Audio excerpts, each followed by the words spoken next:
All right, welcome to the EJ Pro Pick'em Show Playoff Edition.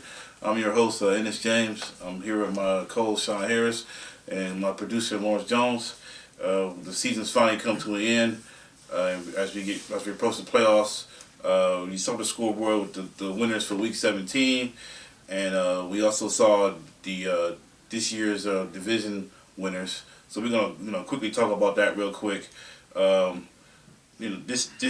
last week, a lot of divisions came down the last week. I was able to pull out my division by 1 point. My dad had called me right before the last St. Louis Seattle game. He was going to switch to Seattle, but he didn't, and so that was pretty much the difference. And that and the fact the Browns actually came through for me the last 2 weeks. I hit that. I got the bonus last week on them, and then when they played against Pittsburgh, they got beat so bad nobody got bonuses on it. So. That helped me as well too. Also from this week, Michael Toes was able to hold on to win the Cuyahoga division. Tyrone Hinton won the Zion division for the 5th time in 6 years. His fifth straight. He had been behind all year and came back and finally won it in the end. So he's back in his normal spot where he normally is. Casey Kidd, him and Mike were pretty much the most consistent guys all year. Neither one of them had a week under 500. Daryl was right up there with him, Daryl Nelson, and he had the one bad week, and that's pretty much what cost him. And then in the old FedEx division, Guy Chiappani won once again his 5th division title, so he's back in the number spot. But all the change and all the stuff that happened this year, we still had a lot of the same winners like we normally do. And then Rich Metz had a big week the last week to pull away. He won the conference, and then he ended up winning the division, his 2nd straight FedEx division title. So that sets up well for everybody going to the playoffs. Mike now is in the best position after all the bonuses. All that'll be up. We have all that up on the site to show who got bonuses for what. Jason Kidd came up pretty well off of his bonus. Eric Clark and Jason Nosko probably got the best upgrade from bonuses from the season. Jason had 2 of the better weeks of the year. He had the season high in wins, and then Eric had the most bonuses from round wins and conference wins. So both of those guys were outside the top 10, and now they're both in the top 6 because of their bonuses. So, that propelled them to the top, to the top 10, and it kind of concerned me because Eric did the same thing 2 years ago when he won it. He was hovering around 11-10 all year, and then as soon as we got in the playoffs, he made a run and ended up winning it. But the other thing I want to mention is the scoring was down from this year. We're 125 points per person lower than we were last year. So that shows that. This was the lowest scoring we've had since the league expanded back in 2000 when we first time we went to 16 teams. We had 10 rookies, so that's probably why a lot of people didn't realize how the scoring worked and how to play it. But we want to thank everybody for competing all year, and once again, once the playoffs start, everybody's in it. No one is eliminated yet. But we're gonna take a break and then we're gonna get back. Or should we got time to go right to the key games? 10 minutes. Oh, okay. We can go right to the key games from this week, from Week 17. Unfortunately, to talk about the Browns game. I didn't see too much of it, thank God. Me neither. But I'm sure Sean, if he didn't see it, he probably felt it. So we'll get some thoughts on that game. I know one thing I did see, something right from the opening drive, the Palomar interception to set the tone, and Pittsburgh ran down the field on big play with Wallace. I mean, it's kind of weird that the Browns seem to pick the last game of the season. That's probably the worst game all year, I think. Yeah, it was. They were plotting to get Mangini fired. The players, you saying? Yeah, that's what it was. I don't think so. But actually, an important stat I either heard it on the radio or I saw it on TV. The Browns were the last team to give up more than 30 points this season. So credit to the, because they were in most of the games this season. They were in most of the games. They were in every game except the 2 games against Pittsburgh. Yeah, so credit to them for that. Yeah, they came out the game. I could definitely see the game plan. They wanted to spread it out. Yeah, I heard about that, and I heard they were spreading it out 5 receivers. I even heard they had tight ends and offensive linemen spread out. Yeah. What in the world? You know, I mean, they've been creative all year. Hell, I mean, they didn't have nothing to lose. I mean, the offensive line were probably better than some of the receivers they got now anyway. So they didn't have nothing to lose. But, I mean, it just didn't work out. Like, they had the first few plays look pretty good. They were driving, and then, you know, he threw that interception that went off Ben Wallace's hands, and that just set the tone for the whole game. Next play, boom, 50-yard touchdown to Wallace, game over. That's it. The rest is history. And Mangini's history. Yeah, so you think they melded in from the last game, or it just I mean, they still was played that well? Yeah, I think Superior. I think Steelers played. They were on point, and you know, Steelers played their best game of the season. Browns played their worst game of the season, and equal that. You know, to add that up, you know, they get a fired Mangini. All right. Well, let's look at it from the Steelers' perspective. You know, the way they played that game, you know, they ended up getting a bye.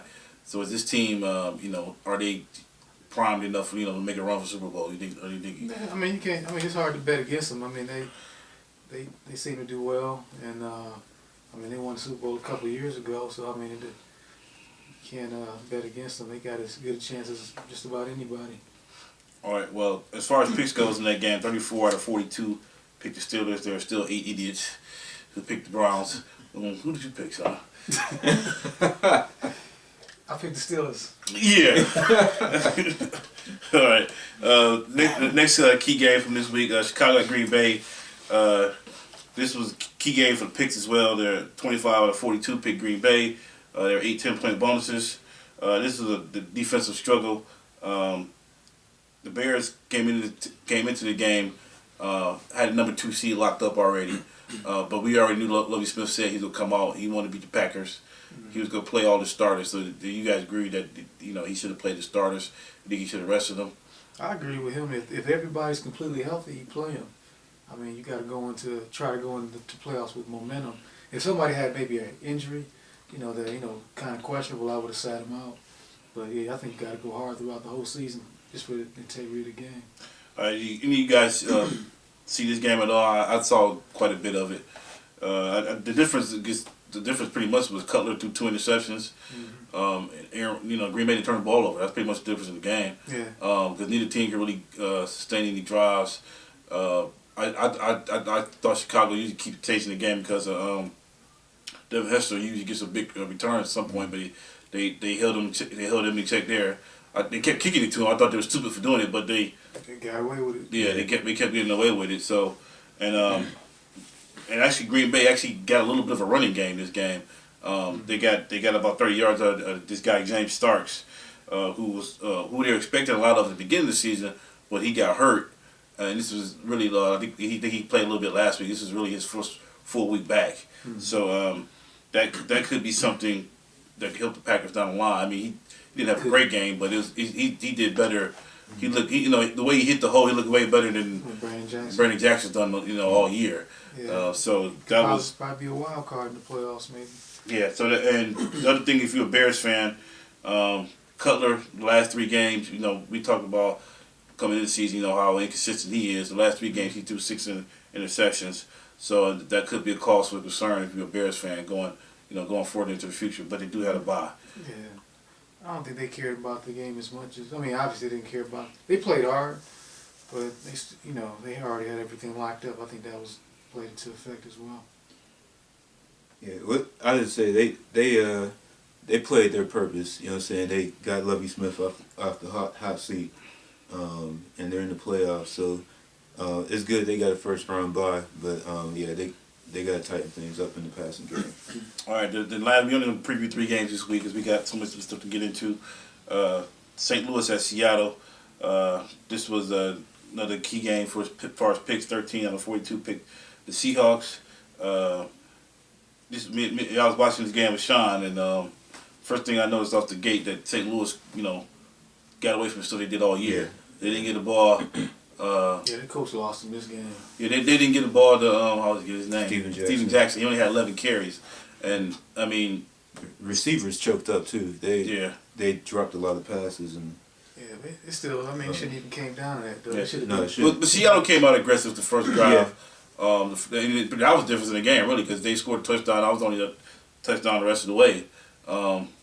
You know, and horrible play calling. I mean, it's, yeah. they even with that, they still could have came back and won that. Well, the one drive, the one good drive is when they gave the ball to that's 6 or 7 times, and they never did it again, and which I never understood. Yeah, it seemed like they were trying to put everything on Sam Bradford's hands, and he's decent, but I mean that's the whole point. Like you said, that's pretty much what they did all season. Is you protect your rookie quarterback with the running game, and yeah, they went away from that. I don't know that they thought Sam Bradford was going to be the next savior, but which he might be in a couple years, but not this year. All right, so your thoughts about Charlie Whitehurst?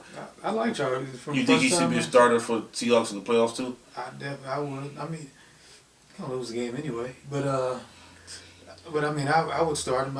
To me, I would look forward to him being the starter for towards next year. I think he's got some talent. And Matt Hasselbeck, he's always hurt every year. You can't really rely on him for a whole season, so they might as well start looking for another quarterback or maybe even draft one. All right, we'll take a break. When we come back, we're gonna do our awards for 2010, 2011. We're gonna pick, who we think should win MVP, Rookie of the Year, surprise player of the year, and so forth, things like that. But we'll take a break and we get to that when we come back.